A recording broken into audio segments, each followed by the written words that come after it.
राधे राधे भक्तों, आप सभी को देवउठनी एकादशी की हार्दिक शुभकामनाएं। तुलसा रानी आप सभी की ज़िंदगी में खुशियां बनाए रखें। तो चलिए हम सुनते हैं देवउठनी एकादशी में क्या नियम हमें करना चाहिए और कैसे करना चाहिए। तो चलिए जानें। हिंदू धर्म में जिस तरह से बहुत सारे देवी देवता हैं, उसी तरह से कई तरह के व्रत उपवास करने का भी विधान है। और इस सभी व्रतों में सबसे प्रमुख होता है एकादशी का व्रत। शास्त्र अनुसार एकादशी का व्रत पुण्य को बढ़ाने वाला और मनुष्य द्वारा किए गए पाप कर्मों को नष्ट करने वाला सबसे श्रेष्ठ अत्युत्तम व्रत है। और यह एकादशी का उपवास भगवान श्री हरि को समर्पित है। पूरे वर्ष भर में कुल 24 एकादशी व्रत होते हैं, लेकिन मलमास अधिक मास पुरुषोत्तम मास में इनकी संख्या 24 से बढ़कर 26 हो जाती है। एकादशी व्रत को लेकर आपके मन में अगर कोई भी प्रश्न हो तो आज इस वीडियो में के माध्यम से आपके प्रश्नों का उत्तर आपको मिलने वाला है। और आज की इस वीडियो में आप एकादशी व्रत की संपूर्ण जानकारी प्राप्त करेंगे, जैसे कि एकादशी व्रत प्रारंभ कैसे हुआ, कब से आप एकादशी का व्रत शुरू कर सकते हैं, अगर आप पहली बार व्रत प्रारंभ करना चाहते हैं तो किस तरह से एकादशी का व्रत करना चाहिए, एकादशी व्रत की विधि क्या है, कौन कौन से नियम हैं जिनका पालन आपको हर हाल में ही करना है, एकादशी व्रत में किस तरह का भोजन, किस तरह का फलाहार आप कर सकते हैं, क्या-क्या चीज़ें एकादशी के व्रत में खाई जाती हैं और किन-किन चीज़ों का त्याग किया जाता है, यानी कि कौन-कौन सी चीज़ें खाई नहीं जानी चाहिए। इन सब के अलावा आप जानेंगे एकादशी व्रत के उद्यापन विधि, नियम के बारे में। श्री विष्णु पुराण में वर्णित एक कथा के अनुसार जब मूर नामक दैत्य आतंक से सभी देवता गण ग्रस्त हो गए, परेशान हो गए, तब देवताओं ने उस राक्षस का अंत करने की इच्छा से भगवान श्री विष्णु की शरण ली। और देवताओं के निवेदन पर विष्णु भगवान का राक्षस के साथ कई दिनों तक युद्ध चलता रहा। भगवान विष्णु थक गए, विश्राम करने के लिए बद्रीनाथ आश्रम की गुफा में चले गए। तब वह राक्षस भी भगवान विष्णु का पीछा करता हुआ बद्री का आश्रम में भी पहुंच गया। उस दैत्य ने निद्रा में लीन श्री हरि को मारना चाहा। तभी भगवान के शरीर से एक देवी का जन्म हुआ और उस देवी ने असुर का वध किया। तब देवी के इस कार्य से प्रसन्न होकर भगवान विष्णु ने उस देवी से कहा कि तुम्हारा जन्म मार्कंस मास की कृष्ण पक्ष की एकादशी तिथि को हुआ है, इसलिए तुम्हारा नाम एकादशी होगा और आज की प्रत्येक एकादशी को मेरे साथ तुम्हारी भी पूजा होगी। इस दिन से एकादशी का व्रत का आरंभ माना जाता है और पहली एकादशी का व्रत उत्पन्ना एकादशी से, जो कि मार्कस मास के कृष्ण पक्ष की एकादशी होती है, तब से शुरू होता है। किस दिन से आप एकादशी का व्रत शुरू कर सकते हैं, यह सब प्रश्न आपके मन में बहुत जरूर आता होगा। इसका सीधा उत्तर यही है कि व्रत रखने के वाले जो भी श्रद्धालु हैं, जो भी इच्छुक भक्त हैं, उन्हें हिंदी पंचांग के अनुसार मार्ग शेष मास की कृष्ण पक्ष की एकादशी यानी उत्पन्ना एकादशी के व्रत आरंभ करके पूरे साल भर आने वाला सभी 24 एकादशियों का व्रत पूरी श्रद्धा विश्वास के साथ करना चाहिए। एकादशी एक देवी हैं जिन्हें ग्यारस माता भी कहते हैं और जिनकी उत्पत्ति मार्कस मास के कृष्ण पक्ष की एकादशी तिथि को भगवान श्री हरि द्वारा हुई थी। तो आप जब भी आप एकादशी का व्रत करते हैं तो साथ में एकादशी तिथि, एकादशी माता यानी ग्यारस माता का ध्यान करें और उनकी कथा भी जरूर सुनें। अधिकतर लोग केवल एकादशी व्रत की कथा ही पढ़ते हैं या सुनते हैं, ग्यारस माता की कथा पढ़ना सुनना भूल जाते हैं। लेकिन आपको ग्यारस माता की कथा भी हर एकादशी व्रत में जरूर सुननी चाहिए और पूजन भी करना चाहिए।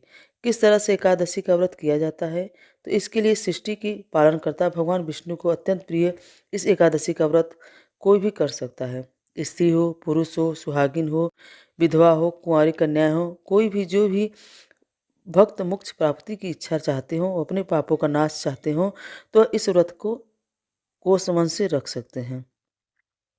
अक्सर लोग एकादशी व्रत में 24 तरह के जो नैवेद्य भगवान को अर्पित किए जाते हैं, उद्यापन के तीनों नैवेद्य अर्पित किए जाते हैं। 24 तरह के वो कौन कौन से होते हैं, यह भी आज की इस वीडियो में आप जानेंगे।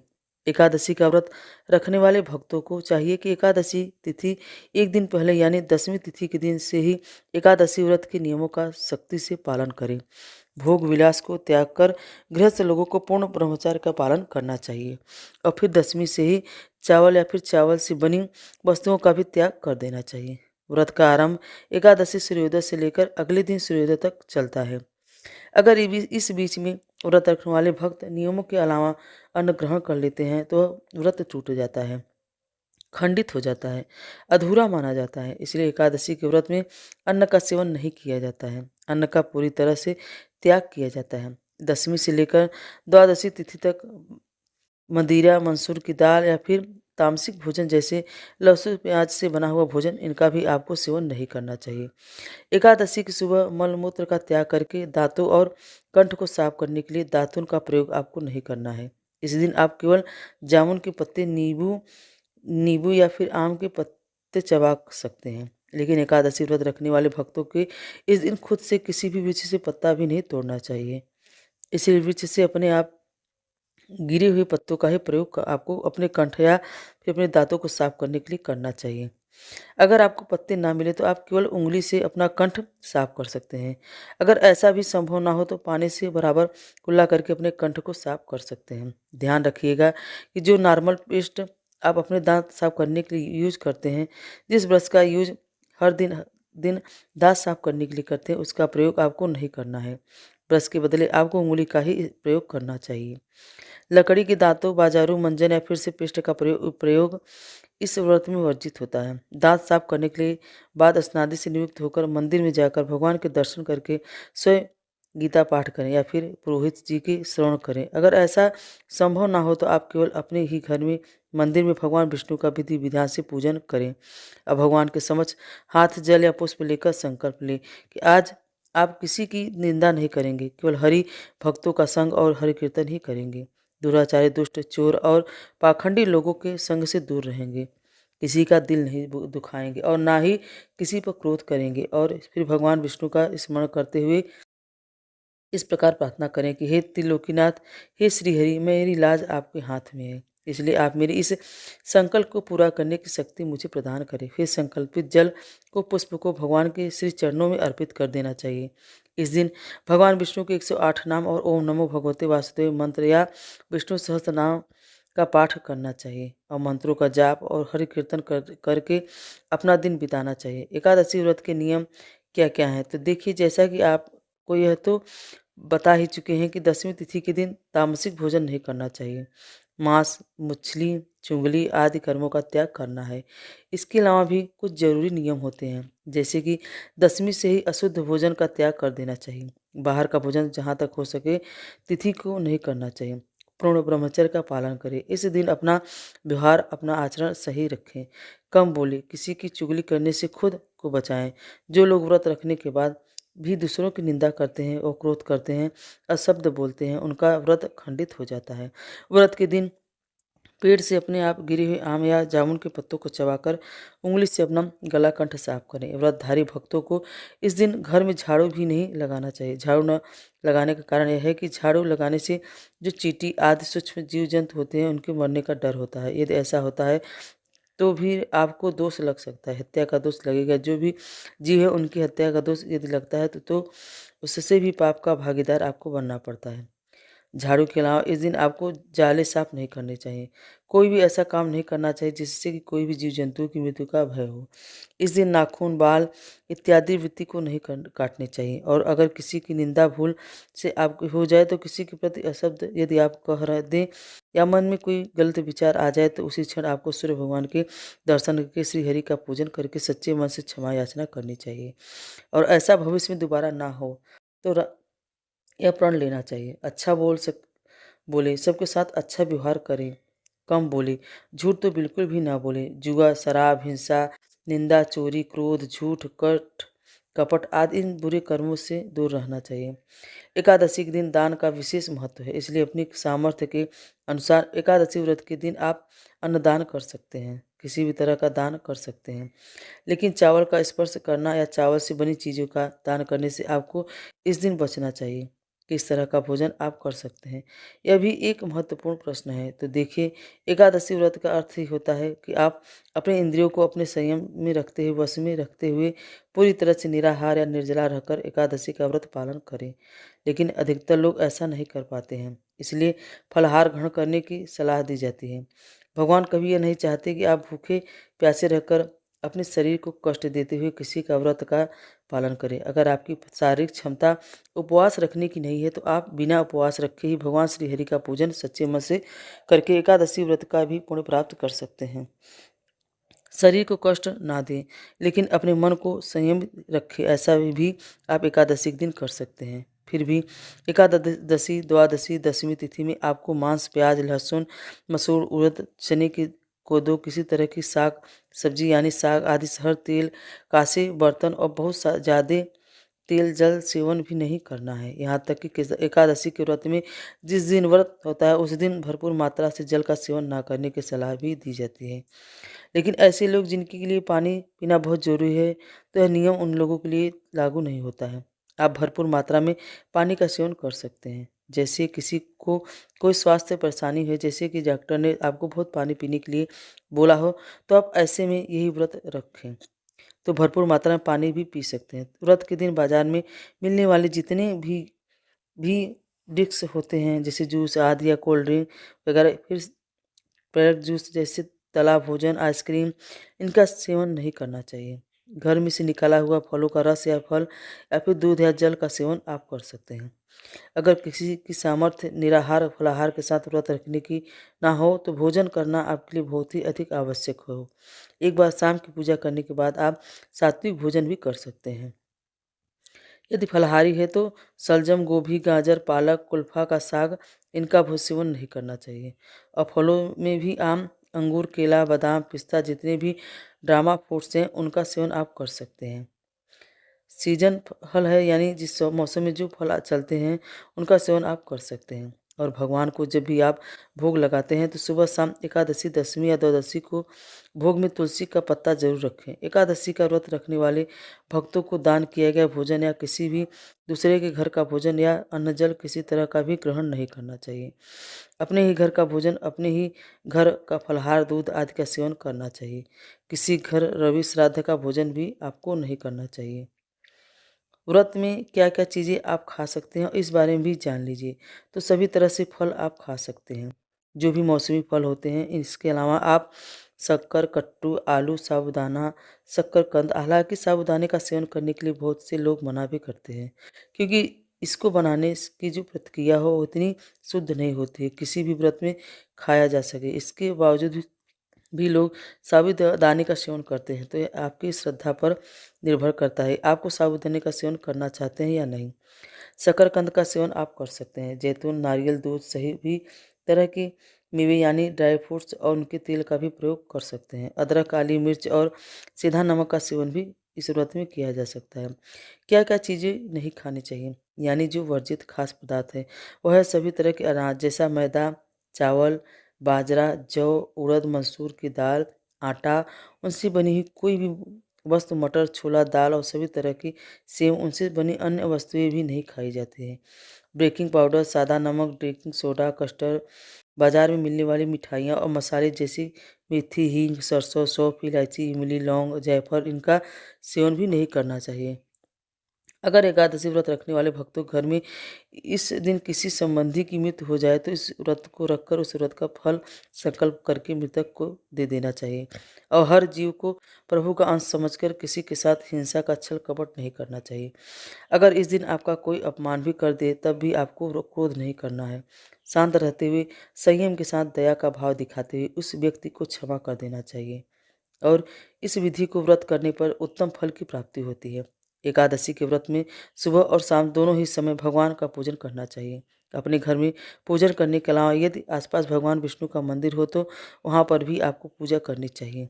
हर एकादशी के व्रत में भगवान विष्णु के अवतारों की पूजा की जाती है, तो आपको उन अवतारों की पूजा करके कथा का श्रवण भी जरूर करना चाहिए। यदि दोनों समय आपके पास कथा सुनने का समय हो तो दोनों समय कथा सुने, नहीं तो एक समय में तो आपको सुनना ही चाहिए। तुलसी जी की पूजा आपको एकादशी में सुबह और शाम दोनों ही समय करनी है। ध्यान रखिएगा कि एकादशी के दिन तुलसी जी के पौधे में जल अर्पित नहीं किया जाता है, तो आप सुबह शाम केवल दीप जलाएं। यदि सुबह समय आप तुलसी के पौधे में दीपक जला रहे हैं तो सूर्योदय से पहले अंधेरे अंधेरे में आपको दीप जलाना है, हाथ जोड़कर परिक्रमा करनी है। यदि आप सुबह दीपक नहीं जला पाते हैं तो शाम की पूजा करते समय आप तुलसी जी के पौधे में एक घी का दीपक जलाएं और 3 बार परिक्रमा करते हुए ओम सूर्य ओम सुभद्राय नमः इस मंत्र का जाप करें। तुलसी जी की पूजा हर एकादशी व्रत में की जाती है। स्पर्श या फिर जल अर्पित किया जाता है। लोगों के मन में यही डाउट रहता है कि जब एकादशी के दिन तुलसी जी में जल नहीं चढ़ाते हैं तो फिर पूजा भी नहीं करनी चाहिए, जबकि ऐसा नहीं है, आपको पूजा जरूर करनी चाहिए। कई बार ऐसा होता है कि एकादशी के व्रत के एक दिन पहले रविवार का दिन पड़ता है और रविवार का दिन होने के कारण आपको इस बात का ध्यान रखना है कि जो तुलसी के पत्ते हैं वो रविवार को नहीं तोड़े जाते हैं। रविवार के दिन जल भी नहीं चढ़ाया जाता है तुलसी जी में, और एकादशी के दिन तो नहीं चढ़ाया जाता है। तो इस तरह से लगातार एक तो आप तुलसी जी को जल नहीं दे पाएंगे, तो इसके लिए आप तुलसी जी के पौधे में छांव में रख सकते हैं। फिर शनिवार को आप सुबह और शाम सूर्यास्त से पहले तुलसी जी के पौधे में ठीक से जल डाल सकते हैं, ताकि जल से तुलसी जी के पौधे का न सूखे। न छांव में रखने के अलावा आप तुलसी जी के पौधे की जड़ में कुछ ऐसी चीज़ें जैसे कि नारियल का जो छिलका आता है वो रख सकते हैं, ताकि जो तुलसी जी के पौधे में नमी है वो बनी रहे और जल्दी से तुलसी जी ना सूखे। ऐसी स्थिति में आप शनिवार को या शुक्रवार को ही तुलसी के पत्ते तोड़कर रख लेने चाहिए। कई बार लोग यही प्रश्न करते हैं कि रविवार का दिन या हमने एकादशी का व्रत रखना है तो सोमवार को एकादशी का व्रत है, हम भूल गए हैं, तो तुलसी के पत्ते तोड़ना तो हम क्या कर रहे हैं। तो ऐसी स्थिति में आप तुलसी के अपने आप गिरे हुए पत्ते भी भगवान को भोग में समर्पित कर सकते हैं। तब भक्तों को धोकर आप उन्हें भोग में अर्पित करना चाहिए। वैसे भी तुलसी जी के पत्ते एक हफ्ते तक बासी नहीं माने जाते हैं, तो आप पहले से भी तुलसी के पत्ते तोड़कर रख लेते हैं, वो भी आप भोग में लगा सकते हैं। एकादशी व्रत अगले दिन द्वादशी तिथि को सूर्योदय के बाद खोला जाता है और हरिवासर का समय होता है, उस समय व्रती नहीं खोलना चाहिए। कभी कभी ऐसा होता है कि एकादशी की तिथि 2 दिन पड़ती है और लोगों में यह भी बहुत बड़ा कन्फ्यूजन बना होता है कि हमें व्रत किस दिन रखना चाहिए। तो वैसे तो हमारे चैनल पर आपको हर एकादशी के व्रत की विधि और शुभ मुहूर्त की जानकारी हर बार दी जाती है। बहुत दिन पहले से ही हम आपको बता दिया जाता है कि इन वीडियो को तो आप हमारे चैनल पर जरूर देखा करें, और हरिवासर के समय में व्रत नहीं खोला जाता है, इस बात को आप हमेशा ध्यान में रखिएगा। जो लोग हरिवासर सर के समय व्रत खोलते हैं उनका व्रत अधूरा रहता है, भगवान स्वीकार नहीं करते हैं। जो भी माताएं पहले बहनें एकादशी का व्रत रखती हैं उन्हें इस दिन सिर धोकर स्नान नहीं करना चाहिए, यानी आपको सिर के बाल नहीं धुलने चाहिए। यदि एकादशी व्रत में आपको पीरियड्स हो गए हैं तो आप पहले से एकादशी का व्रत रखते आ रहे हैं, तो आपको केवल खुद से पूजा नहीं करनी है, किसी पूजन सामग्री को स्पर्श नहीं करना है, और उपवास आपको रखना है तो उपवास आपको बीच में नहीं तोड़ना है। आप अपनी पूजा किसी और के माध्यम से करा सकते हैं, नहीं तो मोबाइल के माध्यम से आप पूरी पूजा विधि मानसिक रूप से भी कर सकते हैं। जैसे मंत्रों का जाप करके मन से ही दीप जलाने का भाव करें, कथा का श्रवण भी कर सकते हैं। व्रत आपको बीच में नहीं तोड़ना है। आप जानते हैं उद्यापन विधि के बारे में, व्रत की तपस्या है तो आप उद्यापन उसकी पूर्णता होती है। किसी भी व्रत का उद्यापन करना जरूरी होता है। कुछ ऐसे व्रत होते हैं जिनका उद्यापन नहीं किया जा सकता है, यानी कि जब तक जीवन रहता है तब तक उनका व्रतों का पारण पारण किया नहीं जाता है। उद्यापन साल भर में एक बार किया जाता है और उद्यापन के अंग हैं व्रत पूजन, जागरण, हवन, दान, ब्राह्मण भोजन, पारण। अगर किसी के पूरे साल भर के 24 एकादशी व्रत के लिए हो तो फिर उसका उद्यापन भी कर सकते हैं। कुछ लोग सभी 24 एकादशी व्रत ना करके केवल 12 एकादशी व्रत रखते हैं, यानी केवल शुक्ल पक्ष के, केवल कृष्ण पक्ष के ही, उन्हें भी उद्यापन कर लेना चाहिए। दोनों पक्षों के व्रत जब भी आपने रखे हो, तो चाहे वह केवल शुक्ल पक्ष की हो या फिर 24 एकादशी हो, तो उसका उद्यापन आप किसी भी पक्ष की एकादशी को कर सकते हैं। लेकिन ध्यान रखिएगा, चौमासे में यानी चतुर्मास में एकादशी का उद्यापन नहीं करना चाहिए। और शास्त्रों के अनुसार एकादशी उद्यापन 2 दिन का कार्यक्रम होता है। पहले दिन एकादशी का व्रत आपको रखना होता है और व्रत के साथ पूजा करनी हो। फिर द्वादशी को हवन करके अपनी सामर्थ्य के अनुसार 1, 2, 3, 4, 5 जितने भी ब्राह्मण हो उन्हें आप आमंत्रित करके उन्हें भोजन कराकर दान दक्षिणा देकर आप उद्यापन कर सकते हैं। प्राचीन महाभारत काल में एकादशी उद्यापन की विधि के विषय में पूछते हुए धर्मराज युधिष्ठिर ने कहा कि हे कृपानिधि, एकादशी व्रत का उद्यापन कैसे करना चाहिए, इसकी क्या विधि है, आप कृपया करके मुझे उपदेश दीजिए। तब भगवान श्री कृष्ण ने कहा कि हे पांडव, श्रेष्ठ उद्यापन के बिना कष्ट से किए हुए व्रत भी निष्फल हो जाते हैं। सो तुम्हें उसकी विधि बताता हूँ। देवताओं के प्रबोध समय में ही एकादशी का उद्यापन करें। खास तौर पर मार्च के महीने में माघ मास में भीम तिथि यानी माघ शुक्ल एकादशी के दिन उद्यापन करना चाहिए। भगवान के इस प्रकार करने से तात्पर्य से चातुर्मास यानी आशा शुक्ल एकादशी से लेकर कार्तिक एकादशी में उद्यापन नहीं करना चाहिए। उद्यापन की सभी सामग्री समय से एकत्रित कर लें ताकि पूजा में कोई बाधा ना हो। और एकादशी की सामग्री तुलसी दल, मंजरी, पत्र, फूल, दूब, गंगाजल, पंचामृत, आचमन पात्र, आचमन कलश, शंख, अर्घ भगवान के लिए वस्त्र, जनेऊ, फूल, माला, रुद्राक्ष माला, कलश के लिए 1.25 मीटर का काला सफ़ेद वस्त्र, 5 कटोरे जिसमें एक कलश के लिए और एक गणेश मात्र का, दुर्गा क्षेत्रपाल के लिए 4 कटोरे, लक्ष्मी जी, भगवान विष्णु जी की मूर्ति, चाहे धातु की मूर्ति, सोने की, चांदी की या फिर मिट्टी की, गणेश जी की मूर्ति, दुर्गा जी की मूर्ति या फिर पुंगी फल यानी सुपारी ले लीजिएगा, जिसमें आप मौली कालवा बांधकर भाव रख करके उन्हें चौकी पर विराज कर रख सकते हैं। चंदन पाउडर, रोड़ी, कुमकुम, धूप, दीप और दक्षिणा पान के पत्ते, लौंग, इलायची, सुपारी, रुई की बाती, घी, बत्ती, दीपक। मुख्य आरती करने के लिए 2 दीपक ही आपको आवश्यक होगी। एक तो आप जलाकर रखेंगे, दूसरा आरती करने के लिए। माचिस, कपूर, दक्षिणा आचार्य के लिए, आचार्य को देने के लिए धोती, अंगोछा, क्षेत्रफाल के लिए गुड़, उड़द, लौंग, सोरम, माचिती, वेक लगाने के लिए मोदक, बतासे, इलायची और या फिर आप लड्डू भी रख सकते हैं। वेदी के लिए साफ मिट्टी, बालू, सरवतो, भद्र और अष्टदल कमल बनाने के अबीर आदि रंग या फिर रोरी, आटे, तिल, हल्दी से बना सकते हैं। दालों से भी आप सर्वदा भद्र मंडल बना सकते हैं। अब जाने 24 नैवेद्य कौन कौन से हैं जो आज के दिन आपको रखनी चाहिए। पहला मोदक, दूसरा गुड़, तीसरा आटे का या सूजी चीनी का घी से भूनकर बना हुआ प्रसाद चूर्ण होता है। चौथा घी और गुड़ मिले आटे की पूरी। पांचवा मंदक यानी रोटी, चाहे तो घी, दूध, चीनी में आटा गंथ कर मीठी रोटियां बना सकते हैं। छठा सोहलिया सहलक यानी खांड युक्त अशोक वर्तिका फेनी बनाए, फिर दूध की सेवई भी बना सकते हैं। सातवां मक्खन। आठवां बेर या बेल फल या फिर सेब, नवा सत्तू जिसमें भुना हुआ चना चीनी के साथ पीसकर रखें। 10वां बड़ी भीगी हुई उड़द को पीसकर उससे बड़े जो बनाए जाते हैं वह आप रखें, जिसे हल्दी, धनिया, अजवाइन, नमक डालकर उन्हें तलकर गोल पकौड़ी जैसा बना लें। और 11वां खीर, 12वां दूध, 13वां सालिक यानी उबला हुआ चावल, अगर बासमती हो तो ज़्यादा अच्छा है। 14वां दही और चावल। 15वां इग्ड यानी इडली, जिसमें आप सूजी, दही, 1 चम्मच तेल और नमक डालकर घोल तैयार करें और इस इडली घोल को 20 मिनट तक ढक कर रखें। इडली स्टैंड को ठीक से नहीं तो एक बड़े बर्तन को गैस पर रखते हुए बाद में उसमें थोड़ा पानी डालें, जिससे 2 कटोरी रखें। उसमें ऊपर से 2 छोटी प्लेट रखकर उसके ऊपर 2 कटोरियाँ इडली का घोल भर कर रख दें। बर्तन को अच्छे तरह से ढककर 8 से 10 मिनट तक भाप से पकने दें। इस इडली का भोग भी भगवान को लगाया जाता है। सवा आटे की पुड़िया, सवा पुए जिसमें सूजी, आटे में चीनी, गुड़ भी, दही अच्छे से मिलाकर तलकर छोटी छोटी गोल गोल मीठी पकौड़ियाँ भी बना लें। अगर आपको पूरे बनाने आते हैं तो वो अच्छी बात है। 18वां गुड़ लड्डू। 19वां शक्कर सहित तिल पिष्ट यानी साफ तिल चीनी के साथ पीसकर थोड़ा भूनकर कटोरी में रख लें। 20वां कर्णविष्ट यानी आटा, चीनी, दूध, घी मिलाकर गूँथ लें। इसका लोई बनाकर रोटी की तरह बेल लें और फिर चाकू से पतली पट्टियाँ काट लें। हर पट्टी को उंगली की सहायता से कान की कुंडल जैसा गोल बना लें। इस गोल आकृतियों में तलने के बाद नैवेद्य रूप में रख लें। 21वां साली पिष्ट यानी चावल, अगर बासमती है तो बहुत अच्छी बात है। चावल के आटे में घी भूनकर उसमें चीनी मिलाकर प्रसाद तैयार करें। 22वां केला।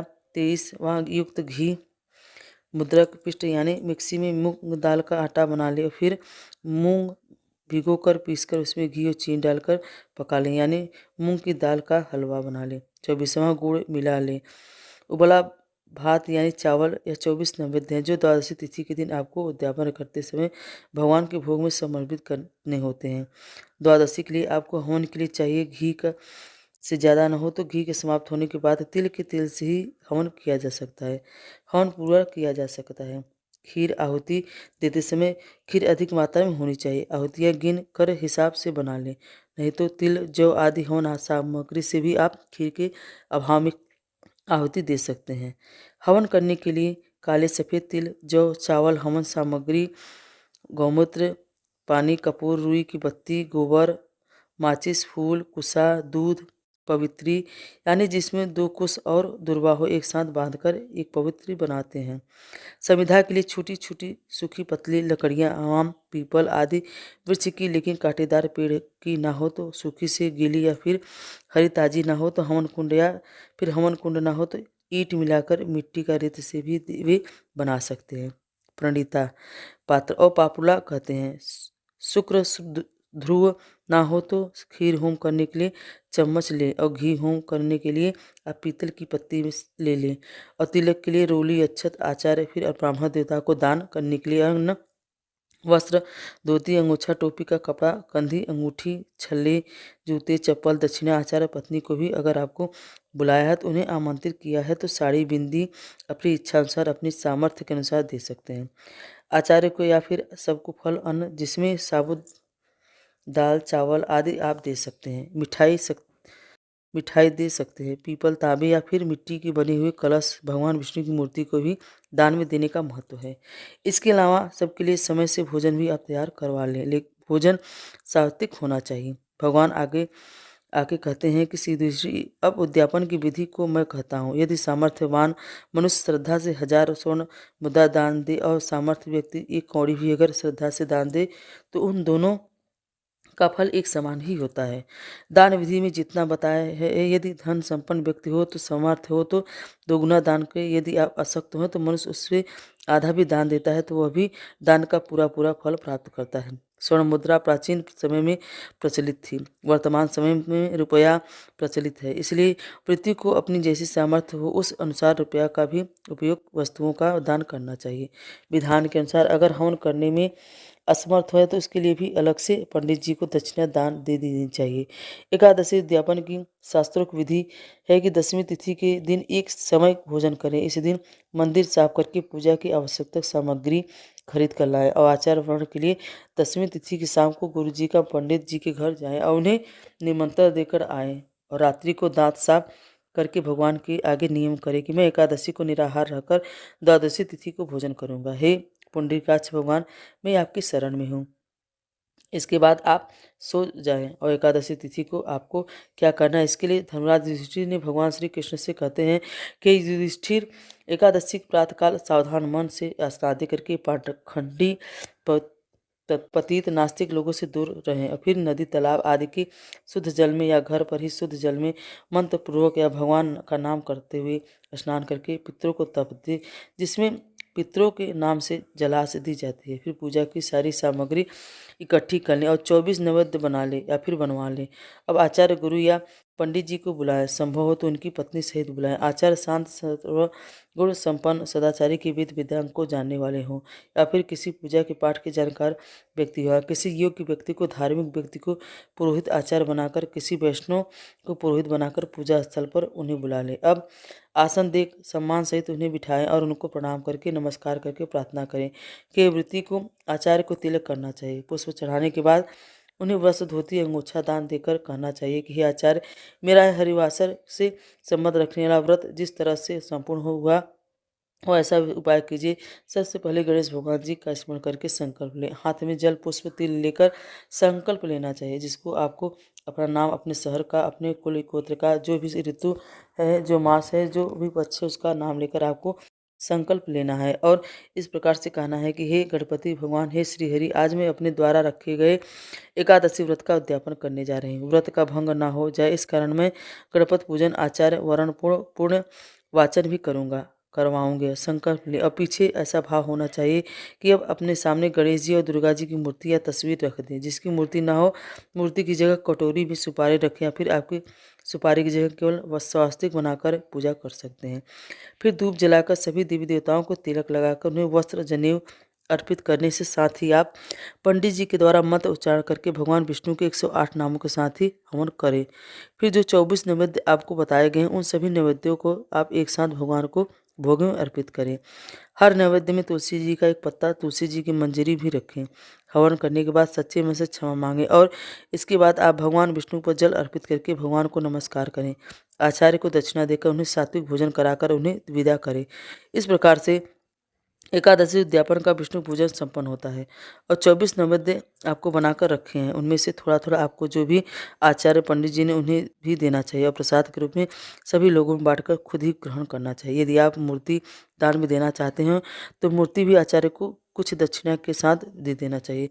जिस चौकी पर आपने भगवान का पूजन किया है, उस चौकी को अभी तुरंत विसर्जित नहीं करना चाहिए। मूर्ति का या जो भी पूजन सामग्री वहीं रहने देना चाहिए और स्वयं ही भी इस दिन तुलसी जी का पत्ता मुख में रखकर उसके बाद प्रसाद ग्रहण करें। कुछ देर बाद सात्विक भोजन कर सकते हैं और चौकी आदि जो भी पूजन सामग्री हो आपको शाम की पूजा करने से पहले यानी सूर्यास्त से पहले तक हटा लेनी चाहिए।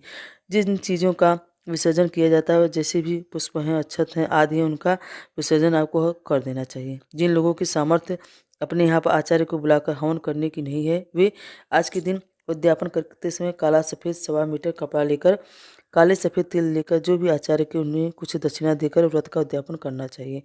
आचार्य को आप सात्विक भोजन दे सकते हैं या फलाहार, मौसमी का फल, मिठाई देकर उनके पैर छूकर उनका आशीर्वाद लें और भगवान से भी सच्चे मन से क्षमा मांगें और इस प्रकार से आज संकल्प लेकर कह दें कि आज आपने एकादशी व्रतों का उद्यापन किया है। हे श्री हरि, हे प्रभु, मेरे द्वारा रखे गए उपवास को आप स्वीकार कीजिए और इन व्रतों को रोकने में यदि मुझसे कोई पाप हो गया है, तो कोई गलती हो गई हो, तो इसके लिए आप मुझे अपनी संतान समझकर क्षमा कर दीजिए। इस तरह से आप बहुत ही सरल और आसान विधि से उद्यापन कर सकते हैं।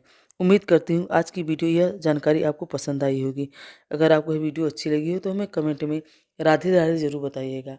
राधे राधे।